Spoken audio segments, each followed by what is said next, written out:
Mainit na inaabangan ngayon ang hanay ng mga bagong programa mula sa ABS-CBN Studios na nakatakdang umere sa iba't ibang platform ngayong mga darating na linggo. Hindi lamang mga kapamilya ang sabi kundi pati na rin ang mga ka-A to Z, ka-All TV, kapuso at mga manonood sa buong mundo na patuloy na sumusubaybay sa dekalidad na Pinoy content. Isa sa mga unang aarangkada ang The Secret of Hotel 88 na tampok ang powerhouse cast na kinabibilangan ni na Brent Manalo, Mika Salamanca, Will Ashley, Ralph De Leon, Esnir, Clarice de Guzman at Cyril Manabat, kasama ang marami pang iba. Unang mapapanood dito sa I1TFC bago umere sa GMA Network. Patunay ng lumalawak na collaboration sa pagitan ng mga platforms para maihatid ang serye sa mas maraming manonood.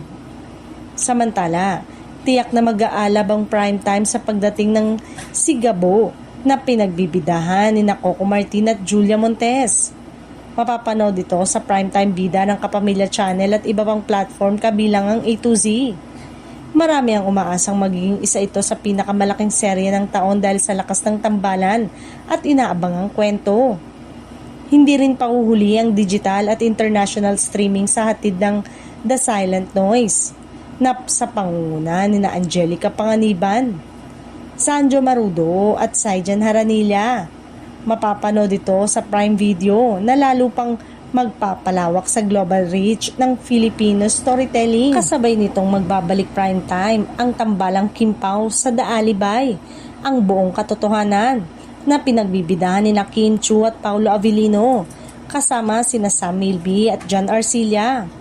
Mapapanood din ito sa Kapamilya Channel, A to Z at iba pang online platform na inaasahang maghahatid ng matinding drama at suspense gabi-gabi. Sa sunod-sunod na proyektong ito, malinaw na mas pinalalakas pa ng ABS-CBN Studios ang kanilang presensya, hindi lamang sa tradisyonal na telebisyon kundi maging sa streaming at digital platform. Ipinapakita dito na ang kapamilya content ay patuloy na umaabot sa mas malawak na audience saan mang network, platform at panig ng mundo.